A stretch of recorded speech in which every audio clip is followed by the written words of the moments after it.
this presentation or whatever we do now, some people will miss it. We will send the link afterwards to see the recording of it. Yes, yes. So we'll just Okay, before please we introduce yourself and let us start. Sure.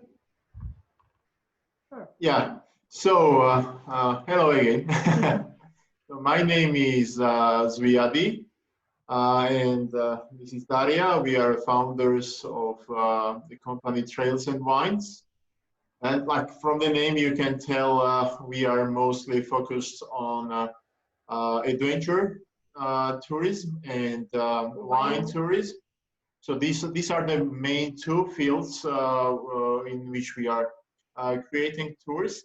But beside them, we also always try to include some different types of experiences that the people can have in Georgia, and we always want them to be real experience.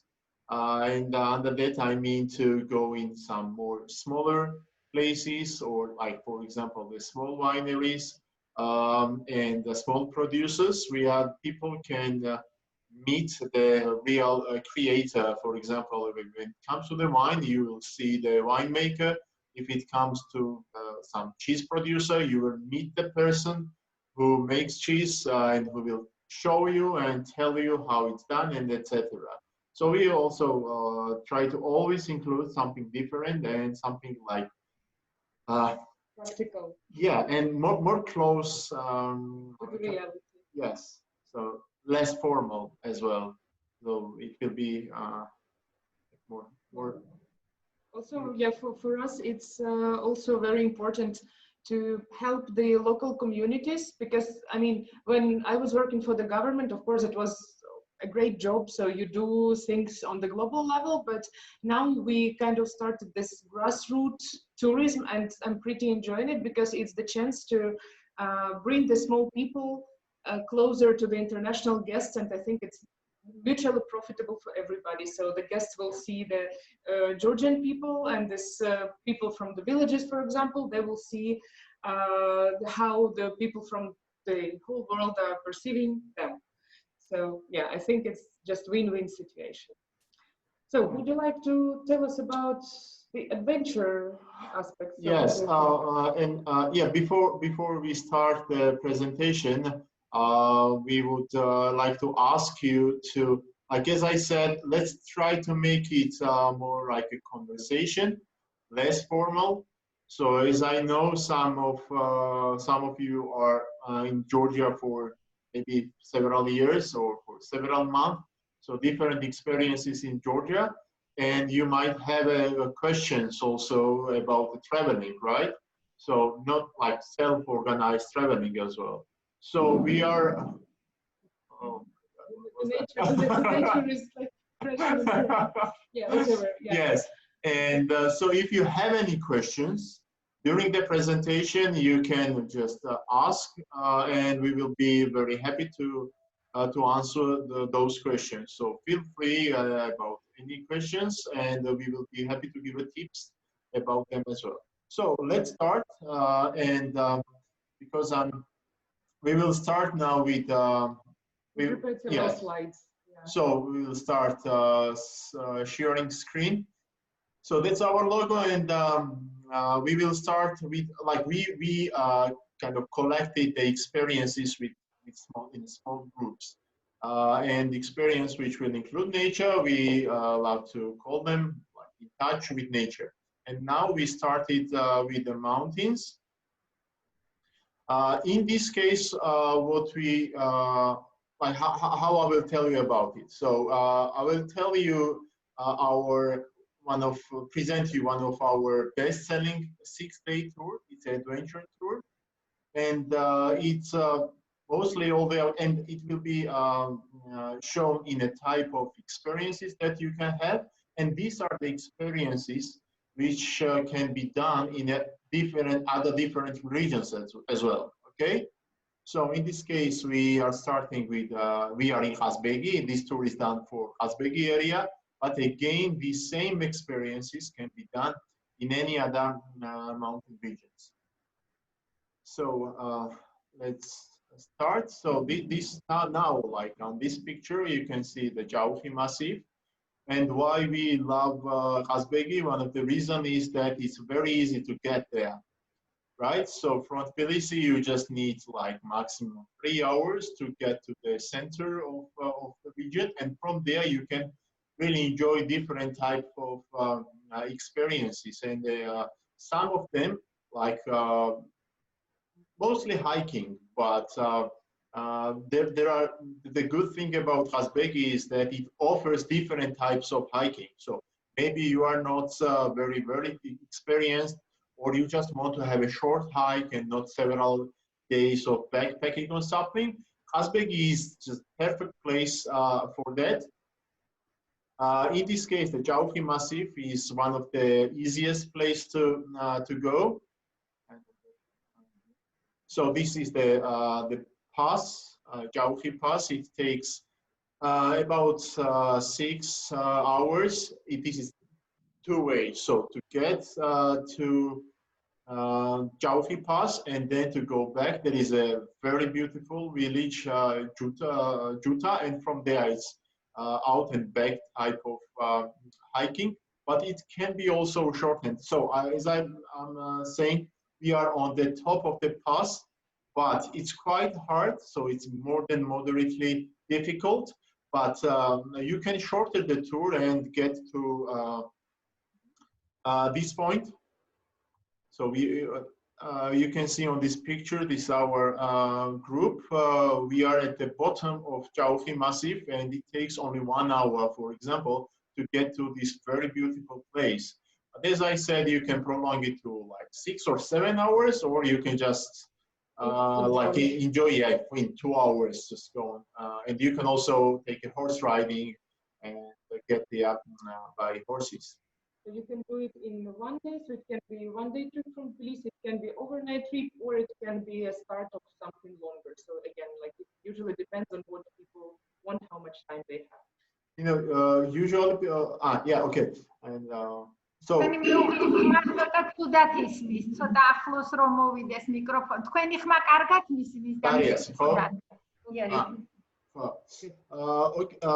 so one of the activities that we have, like, okay, we went there in Jauhi Massif, we spent there like 2 days, and from there we are descending on the mountain bikes.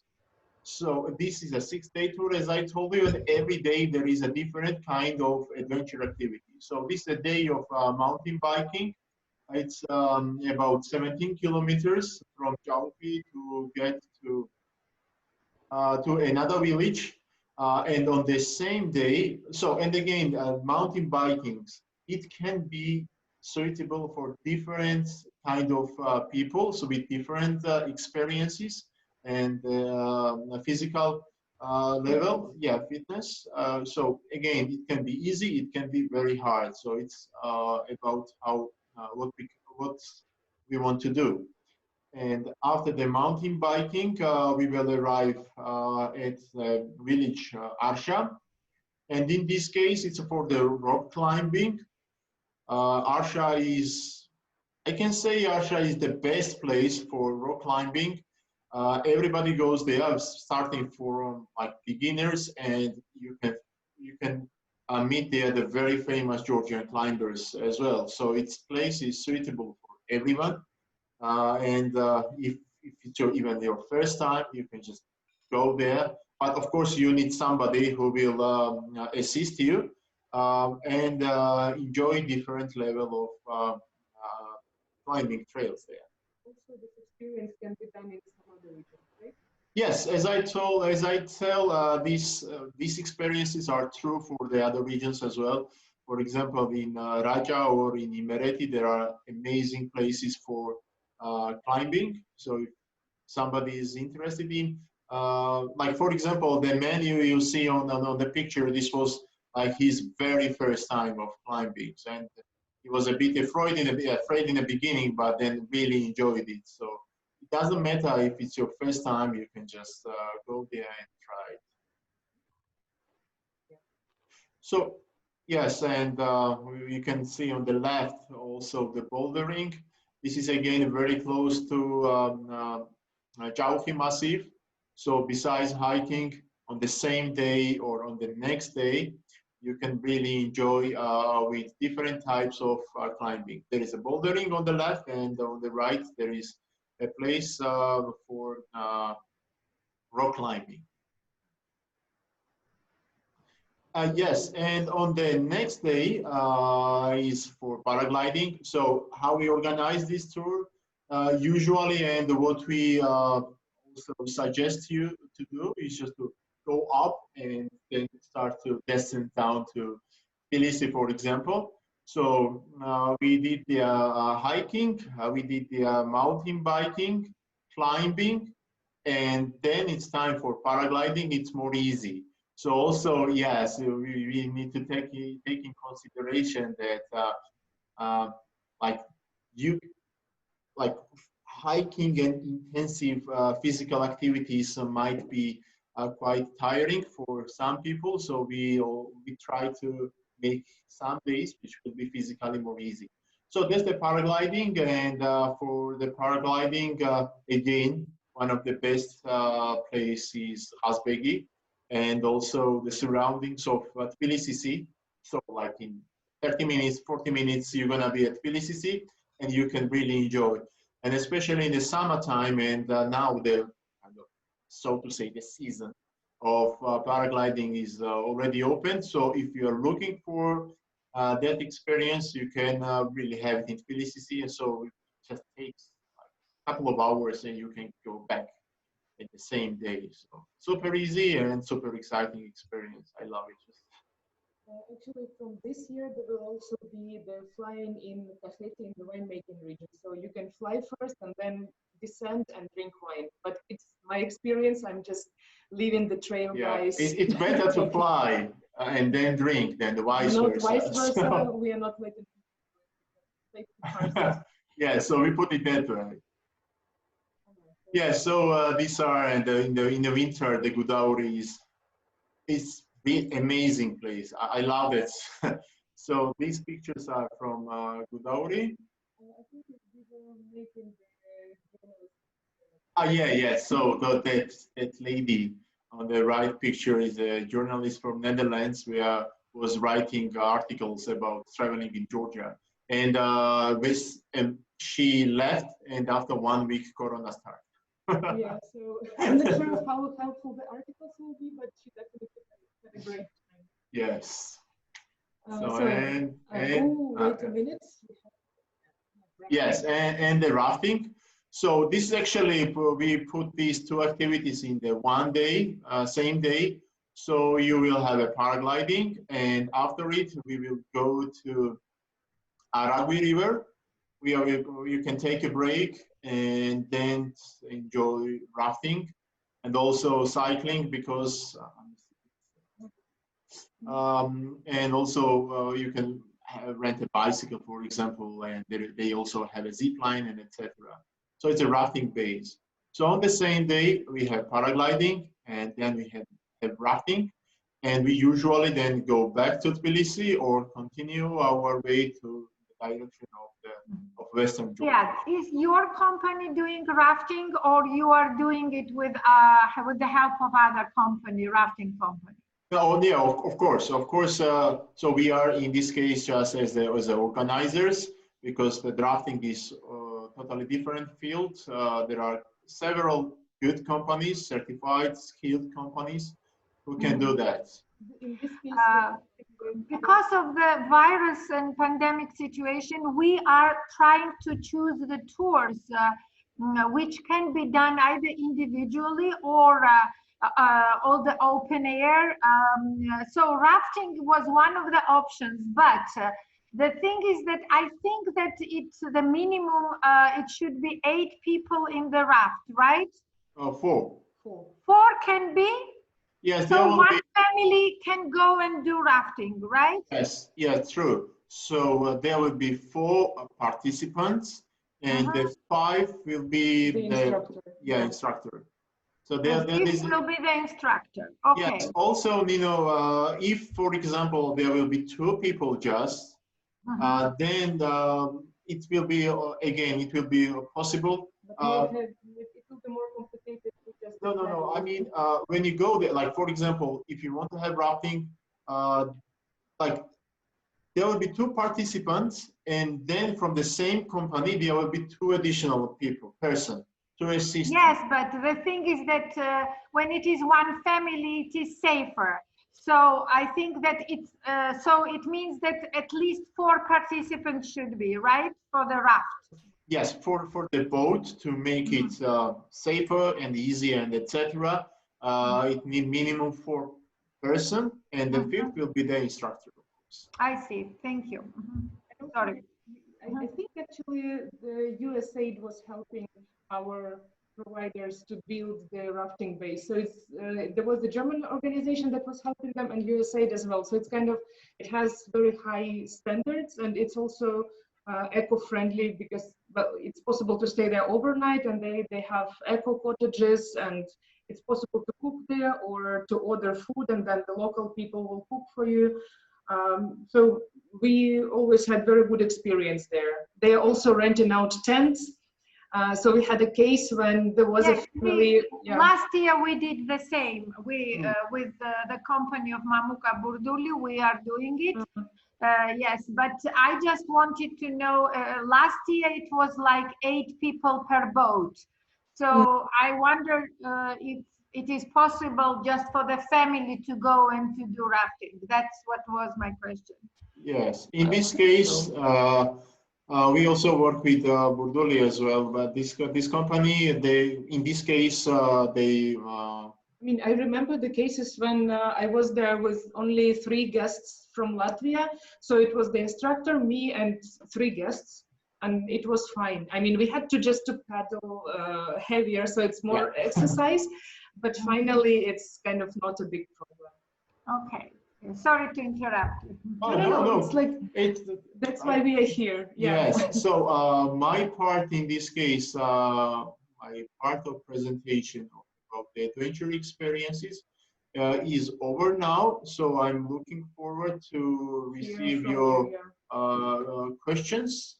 So if you have any questions, please ask, and then I can answer it. The aim of this presentation, I mean, the aim why we wanted you guys to meet with us is that because of the pandemic situation, we are now promote individual tours, day trips, and individual tours, and we wanted from you to know, besides like very popular ones, what are the organized tours you do that can be done in a day trip without overnight in the hotels, and that are not very, the things you showed now are quite challenging, going up the hills and downs, and not everybody can do this.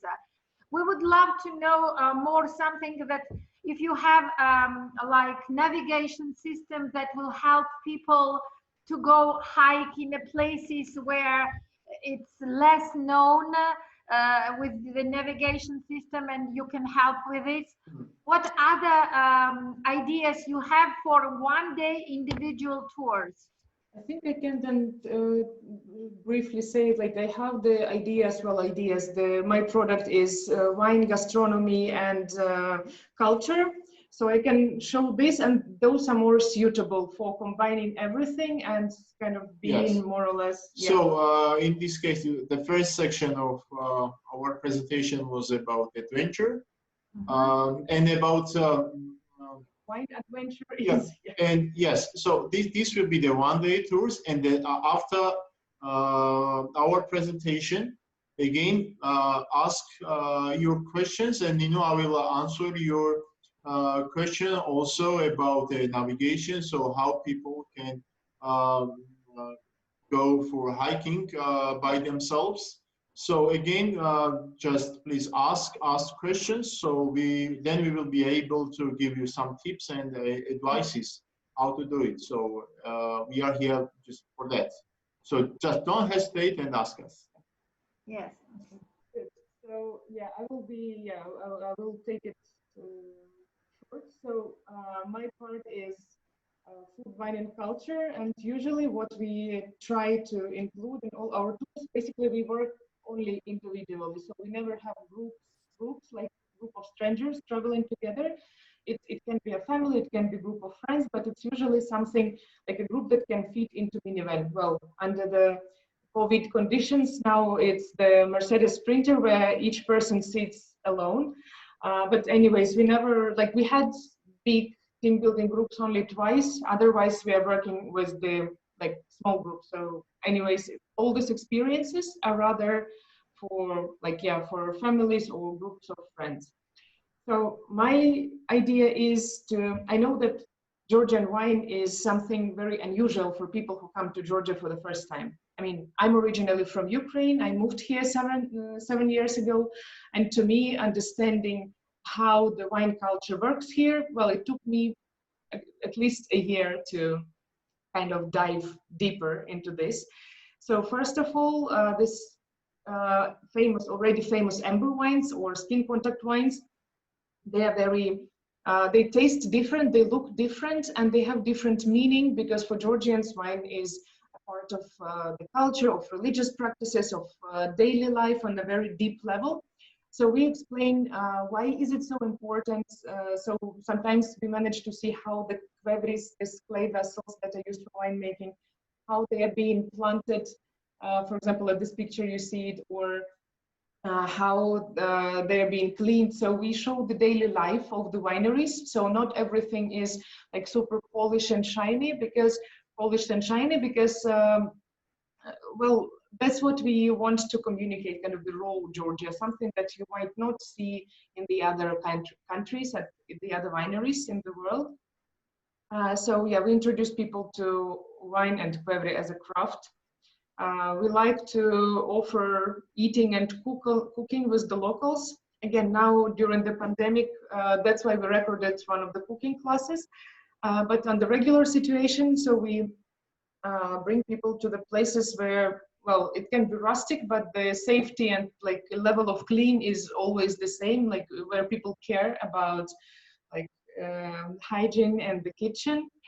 And it's also very interesting to learn just practically what people like to eat, how the regional food looks like. Also, we can provide, like, there are two aspects of cultures. The one that you can experience from just looking at it. So, for example, at the picture on the left, there was a couple, actually the American couple. The gentleman wanted to propose to her girlfriend, to his girlfriend, and they we made the tour, like kind of wine tour, wine and culture. And finally, when they went to the winery, the singers appeared and they started singing, and then he proposed to her, he took the ring out of the clay pot full of wine. So it was really romantic, but they perceived the culture from outside perspective. So then they were sitting under the beautiful tree and listening to the songs. It's possible, it's very nice, but if somebody feels like learning, it's possible to organize also a bit of learning time, so that learn the song, or maybe some dance movements, or some crafts like ceramics or painting, just some practical part of different heritage, not only observing it. And then I wanted to also to give a couple of ideas what we are doing in the regions. So as I understand, of course, people who work in the international organizations in the embassies are very busy. So one-day trip is a good option, or a weekend trip as a maximum. And Kartli region, actually we have two Kartlis, as you know, both of them are closed. So you need to spend only 1 or 1.5 hours in the car to get to the first site. It's not like driving 2-3 hours. So in Kartli, it's possible to do, for example, what I call here Neolithic site, and it's like Uplistiche. We all know Uplistiche. So it's important from a variety of perspectives, but to me, as to a wine person, it's very important that they have the old wine cellar, just next to the place where the throne hall was. So you can see not only the historical development, but the role of the wine in the society. Also, they have a small, nice, neat museum where you can also see the archaeological findings from there. And also, usually when we send people to Plistriche, we also include wine tasting and lunch, so that there will be the regional food and wine experience as well. Also, it's possible to make a hike to Ruponi Fortress. So first you drive for 1 hour and 20 minutes approximately. Then it's possible to go up to Ruponi Fortress. There is also the famous arch bridge, also medieval from the 12th century. It's very good to picnic there because there are enough trees to create the shadow, and the views are also very good. And also it's possible, if people want not only the nature and eating experience and like a bit of culture, it's possible to add the wine tasting on the way back, because there are several wineries on the way to Tbilisi. Also, Georgia is mostly famous for the Skvevri wine, but we also have the sparkling wine background.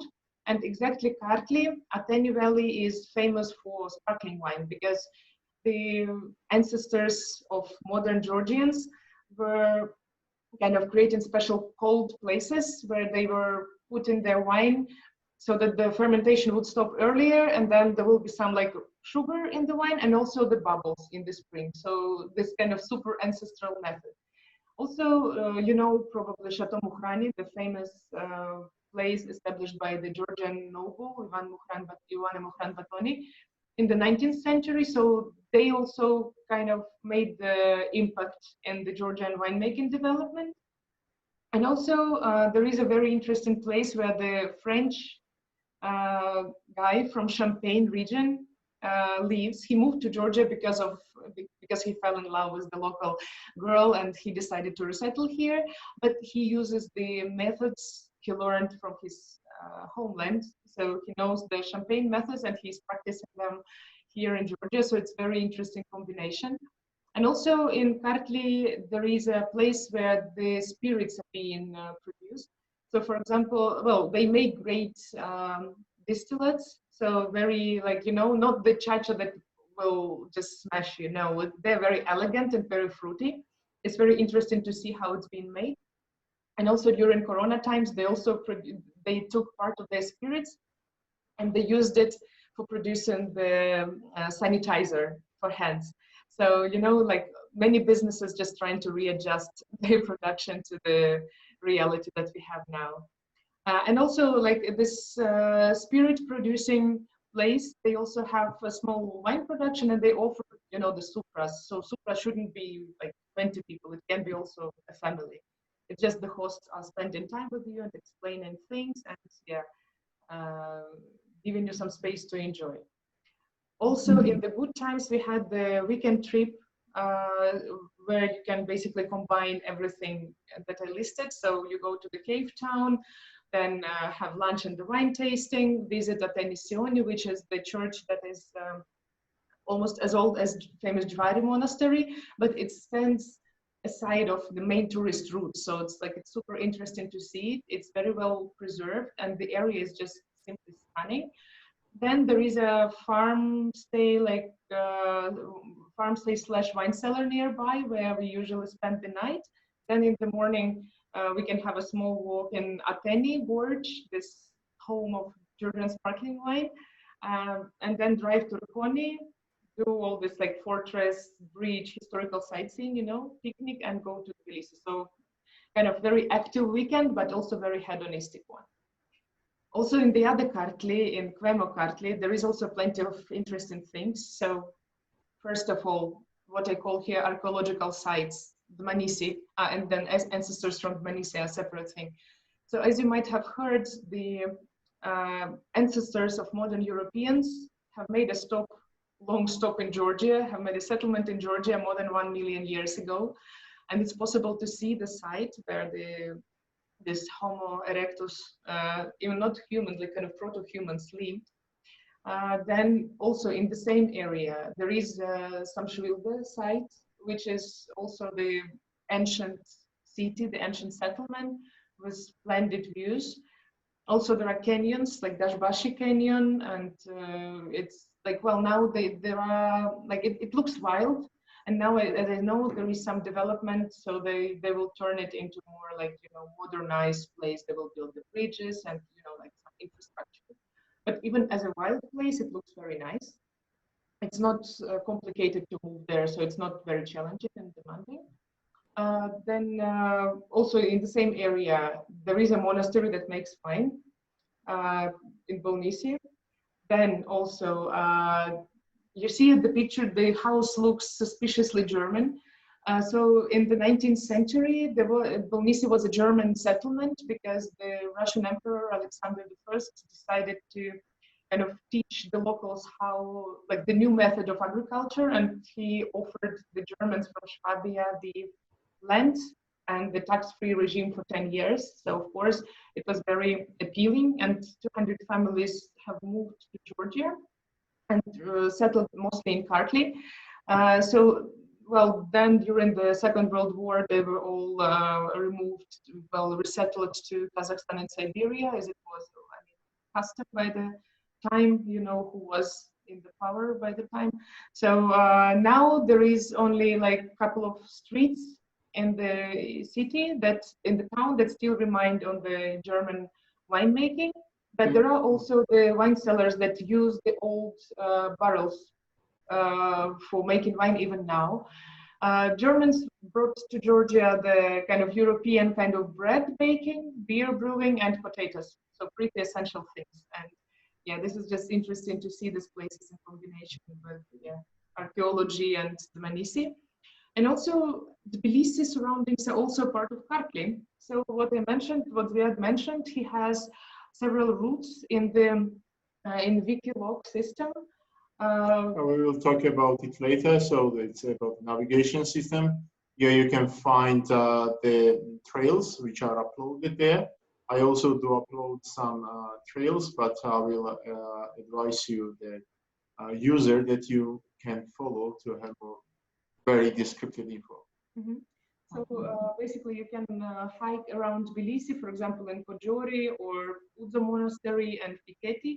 And in Piketi there are also 2 wineries, which is like, it's a perfect trails and wines experience for one day. Then, of course, everybody knows Kaheti. Everybody. At the picture, we are in Artana village with 2 wine importers from Michigan. Had a great time, you know, like picnicking in the vineyard.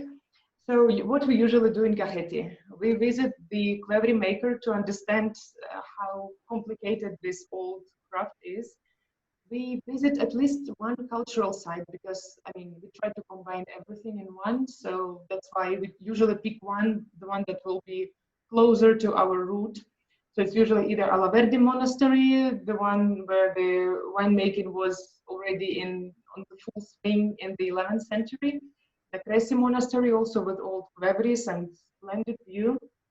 Bodbe, also a splendid view, and it's a place very important for Georgians because the main Georgian saint, Saint Nino, is buried there. And Tsinandali Estate, it's not a holy place, but it's a place where the Georgian kind of international style winemaking started. So after Germans, Alexander Cherchevadze, the Georgian noble person, was the one who brought the technology, the European technology, to Kaheti and kind of taught people how to make wine in a different way. Also, we prefer to visit the family wineries that work in organic or natural way because nowadays we all can afford it, and it's kind of better for health. And I mean, not that we are not getting drunk by drinking organic way, natural way, but it's at least you are not adding any pesticides or any like bad chemicals in your body. So it's a kind of more healthy way of consuming wine to me. Also, we have partners that run a cheese farm, and those are not like the traditional, like the cheeses that we see in the markets, or not the Soluguni or Imeruli cheese. Those are goat cheeses, mostly cheeses made of goat milk, the soft cheeses with malt, which is pretty unusual here. And that's why it's pretty unique. Also, the harvest trips are the best. So not all wineries host the people for harvest, I should admit. So it's not like you are going there to, like some of them they prefer to work by themselves because they have very small amount of vineyards and they don't want to risk. But there are also people who can kind of save 2-3 rows for the travelers, for the guests, and kind of do it together, and then they spend a feast together. Usually if people get to harvest really hard, you know, from the morning to the midday, it's usually in the kind of, you need personal contact for that, because like it's already not a touristic activity then. But if you want just something like more or less symbolical, then it's possible to organize as well. And of course, it needs to be done in advance. So if you want to decide to go and to visit them, you can contact the winemakers and ask in advance what you want to do. Yeah, because it's also kind of question of planning. They usually planning their harvest in advance. So the best time for harvest, it's the end of August and the middle September usually. So this is the time when the harvest is like the most active in Kakheti. In partly it's closer to the end of September, beginning of October. So just for your planning. Also, when it's warm, all our lunch and tastings are outside, not in the cellar. Well, when it's too hot, then cellar feels good as well because it's like plus 16 degrees, very fresh. But usually we prefer to see, to sit under the walnut tree and enjoy the landscape and drinking wine. Also, horses. It's possible to organize the horse trip, but again, safety first. So first horses and sightseeing, and then already tastings and food, because you need to kind of control yourself once you're sitting on the horse.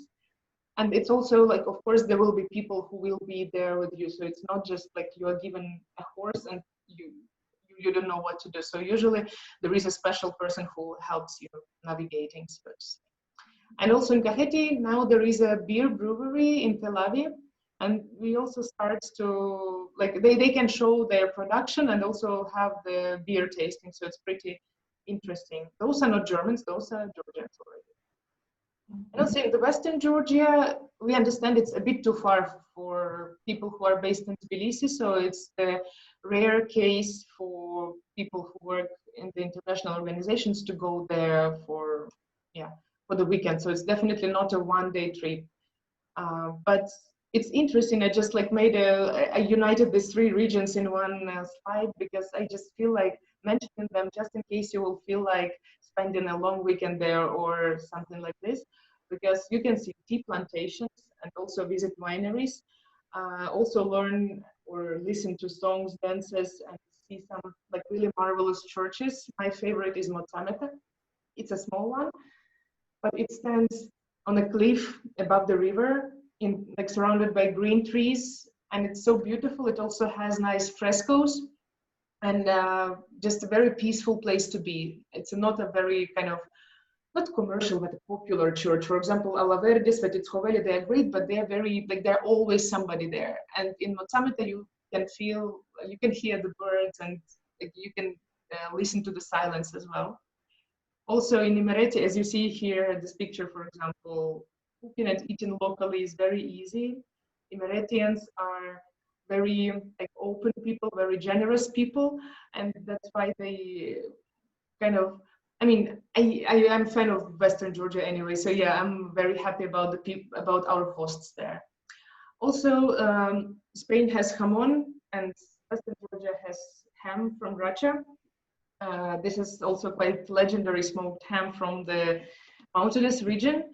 It's one of the local delicacies, and it's very interesting to taste it there.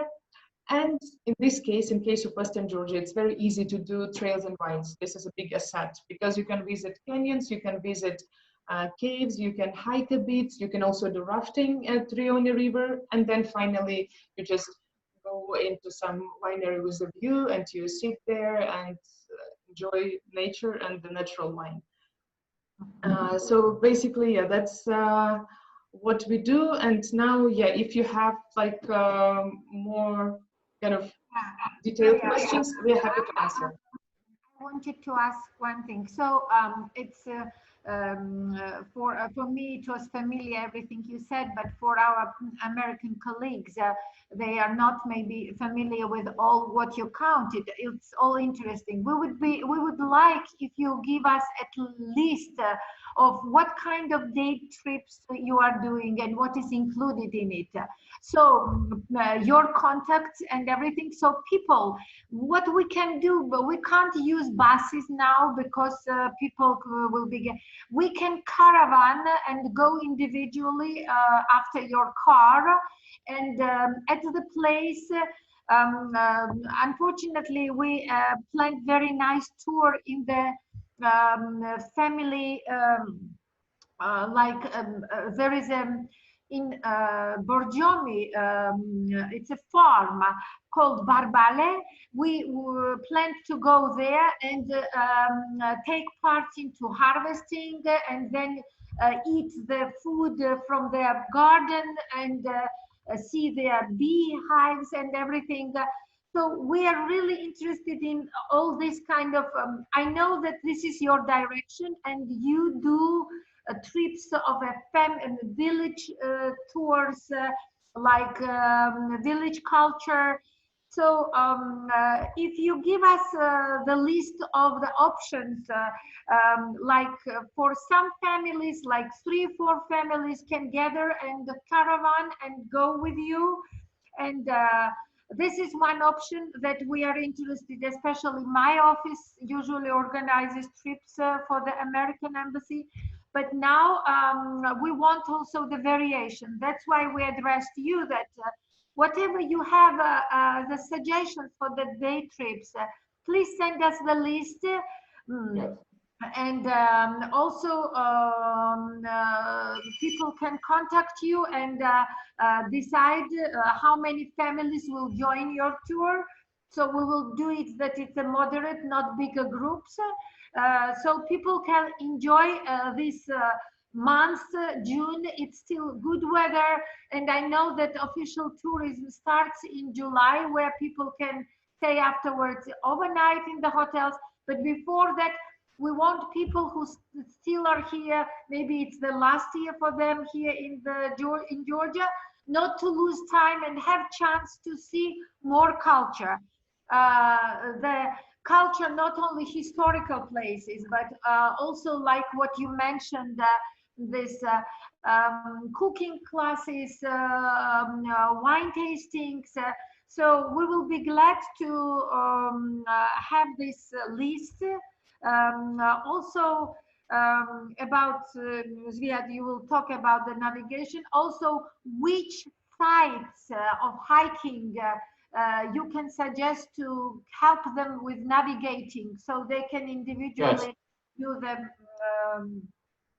tours. Mm-hmm. Sure. And the question is, if people go in caravans, so you mean is that, so we don't calculate the transportation, right? So we calculate basically only what's the rest of services. In June and maybe in July also, people won't be able to go into one bus for the trip.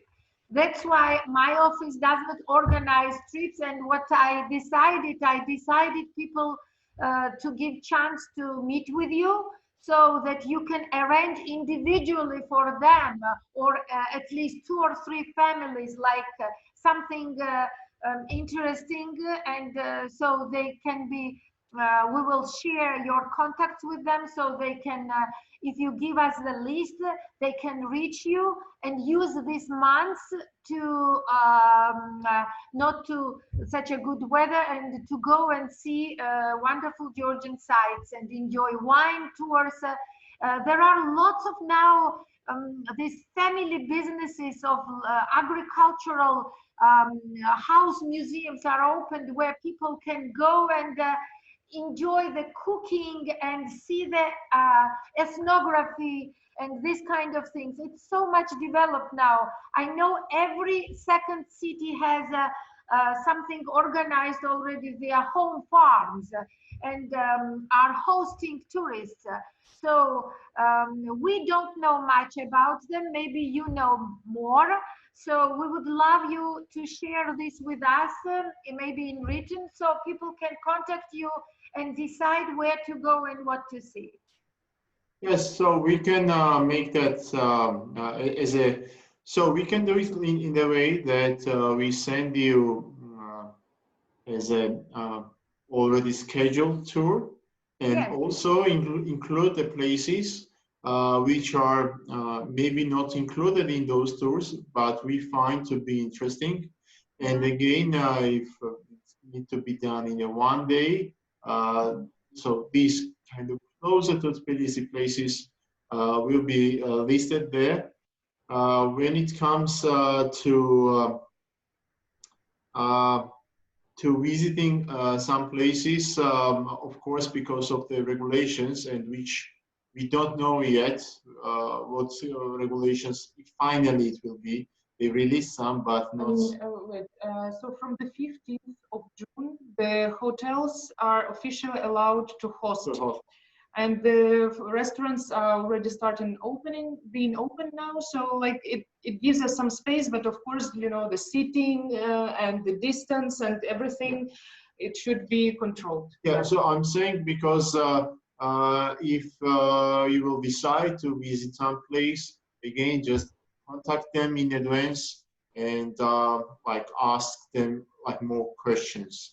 Then because before the corona, it was much easier to go there. You can call them 1 hour advance or just knock their door. But right now it's changed. So just again, they take it in consideration to ask them in advance. And about the hiking, I will write you the name of the navigation, actually the navigation applications, and there will be, and there is a user. Actually, this user is created by me when I was working for the Georgian Tourism Administration. So there you can find maybe 90 different trails in whole country, and you can also through this system filter them according to distance from city and the difficulty and the length and etc. So, and plus every tour which is uploaded from that user has a long description, so you can read it and be ready what to expect.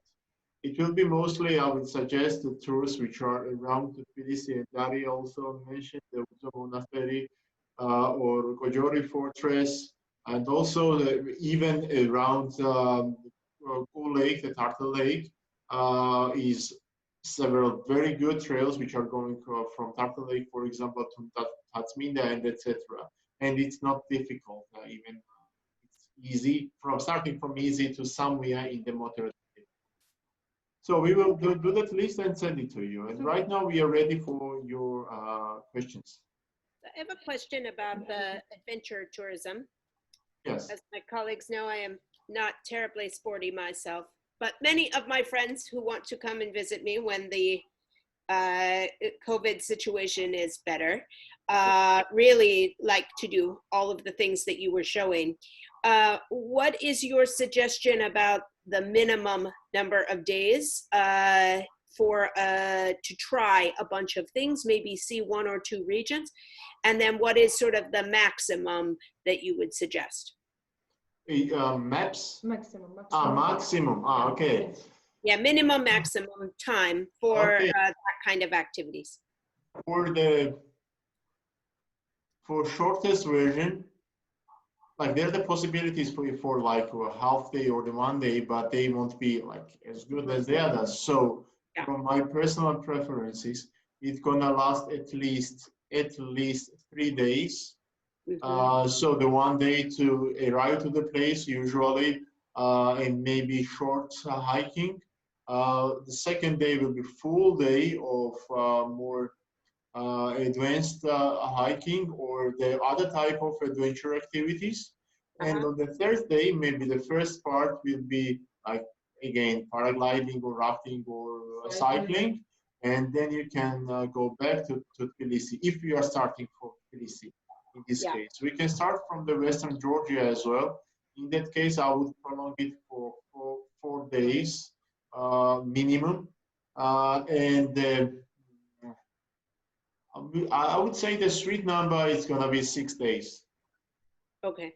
Yes, Okay. and the 6 days it will be suitable in every region. Every Okay. region. Usually, of course, for adventure we go to mountains, not because it's more difficult, only because of the landscape that you have. Yeah. Because we can do also hiking in Kartli regions, and there are several very good trails, but you cannot compare the landscape to the Greater Caucasus. So that's why we go there, and 6 days would be the best. The best. And you have some. I know you can customize to the group, but you have some basic descriptions and packages on your website, maybe.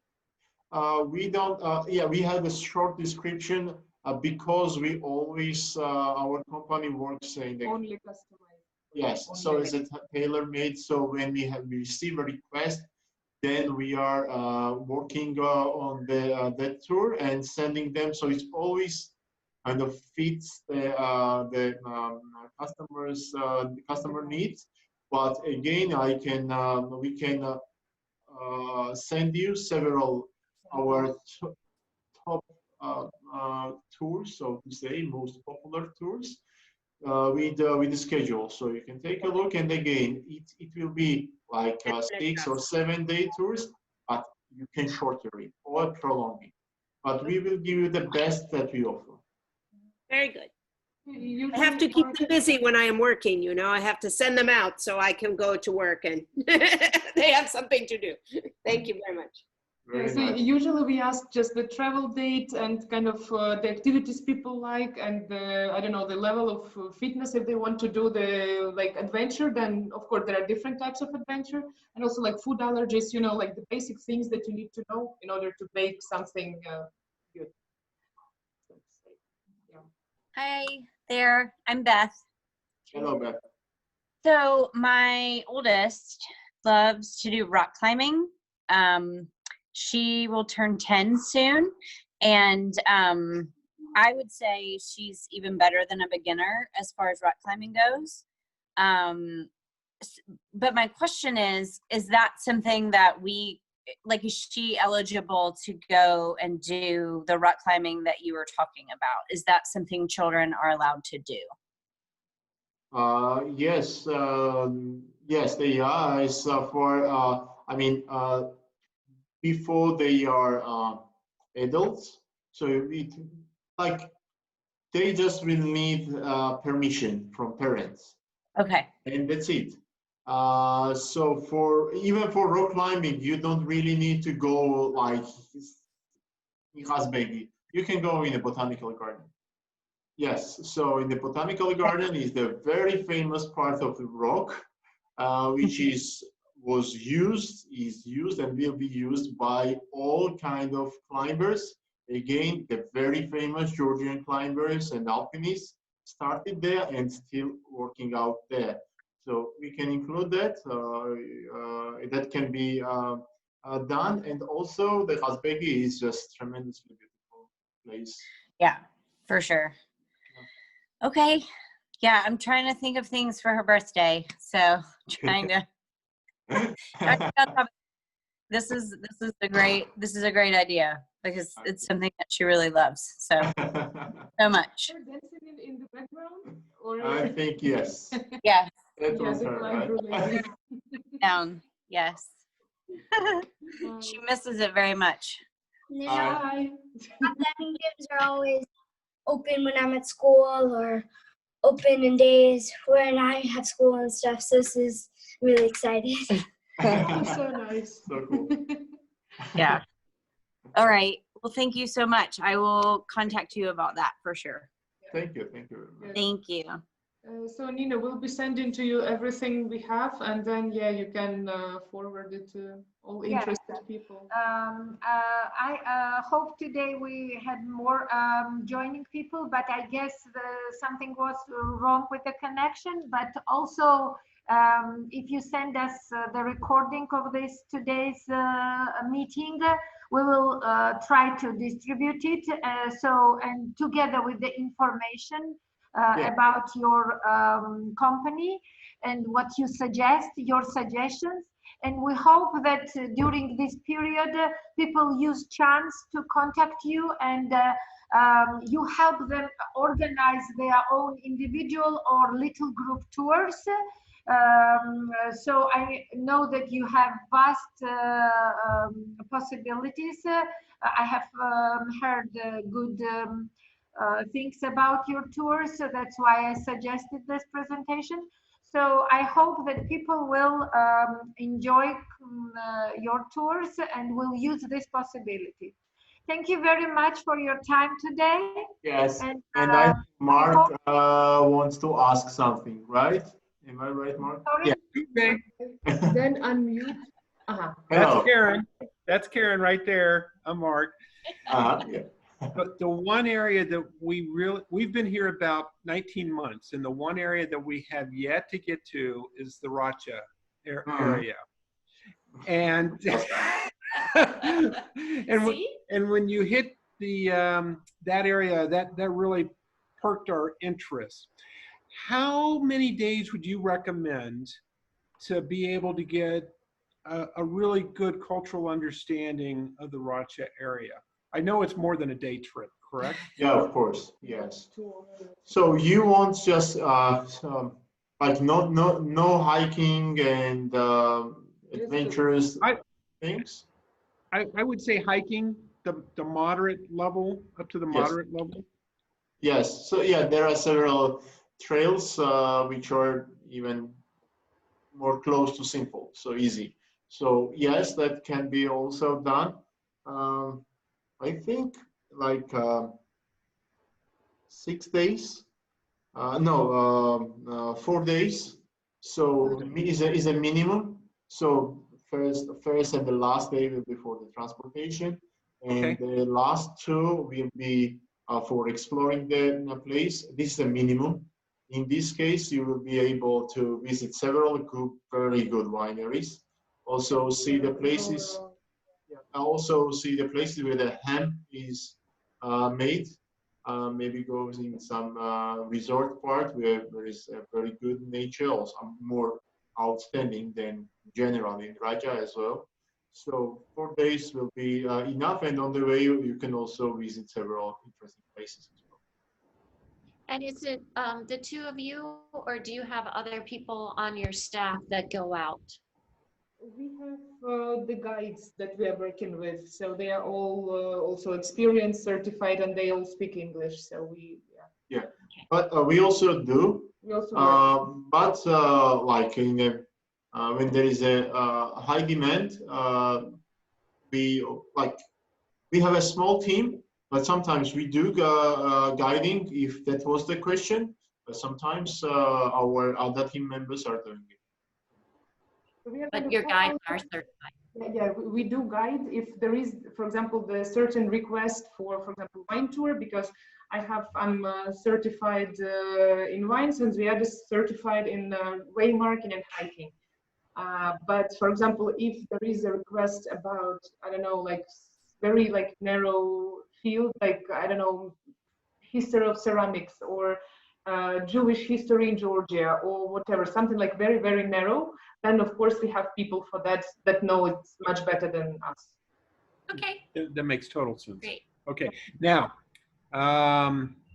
we're assuming that probably July would be a good time to look at going out on an adventure to Racha, or even August. Are those good times from the weather perspective as well? Yes.